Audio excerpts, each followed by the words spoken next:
Srisaila మహాక్షేత్రంలో September 22 సోమవారం నుంచి October 2 తేదీ వరకు దసరా మహోత్సవాలు అత్యంత వైభవంగా నిర్వహించడానికి సన్నాహాలు పూర్తి చేసినట్లు దేవస్థానం ఈవో ఎం శ్రీనివాసరావు ఆదివారం తెలిపారు.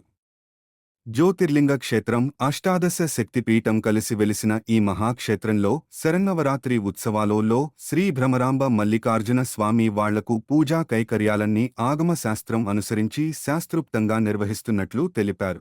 9 రోజుల పాటు జరిగే నవరాత్రి ఉత్సవాల్లో భాగంగా ప్రతిరోజు స్వామివారికి విశేష అర్చనలు, అమ్మవారికి ప్రత్యేక పూజారికాలు, రుద్రయాగం, చండీయాగం, అమ్మవారికి నవదుర్గ అలంకరణలు, స్వామివారికి వాహన సేవలు నిర్వహిస్తామన్నారు. సోమవారం ఉదయం అమ్మవారి ఆలయ ప్రాంగణంలో యాగశాల ప్రవేశానంతరం దసరా శరన్నవరాత్రి ఉత్సవాలకు యాగశాల ప్రవేశంతో ఉత్సవాలకు నాంది పలుకుతామని అన్నారు. సాంప్రదాయానుసారం అక్టోబర్ 1వ తేదీ మహర్నవమి రోజున రాష్ట్ర ప్రభుత్వం తరపున దేవాదాయ శాఖ మంత్రి ఆనం రామ్ నారాయణ రెడ్డి పట్టు వస్త్రాలను బహుకరిస్తారని తెలిపారు. అలాగే ఈ దసరా ఉత్సవాలు ఒకరోజు స్వామి అమ్మవార్లను దర్శించుకోవడానికి ప్రత్యేకంగా రాష్ట్ర మానవ వనరుల అభివృద్ధి శాఖ మాత్యులు నారా లోకేష్ స్వామి అమ్మవాళ్లని దర్శించుకోవడానికి వస్తున్నట్లు తెలిపారు.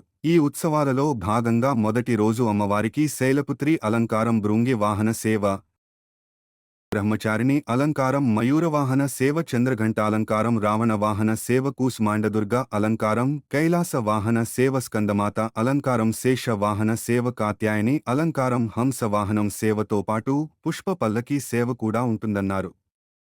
అలాగే ఆ తర్వాత ప్రతిరోజు అమ్మవారికి కాడరాత్రి అలంకారం, గజవాహన సేవ, మహాగౌరి అలంకారం, నంది వాహన సేవ, సిద్ధిదాయిని అలంకారం, కైలాస వాహన సేవ, రమావాణి సేవిత రాజరాజేశ్వరి అలంకారం, అశోవాహన సేవ, విజయదశమి రోజున శ్రీ భ్రమరాంబాదేవి నిజాలంకరణ, నంది వాహన సేవ, ఆలయ ఉత్సవం, సెమిపూజ, ఆలయ పుష్కర్ణులు, తెప్పోత్సవం వైభవంగా నిర్వహించడానికి ఏర్పాట్లు చేస్తున్నట్లు ఎం శ్రీనివాసరావు తెలిపారు.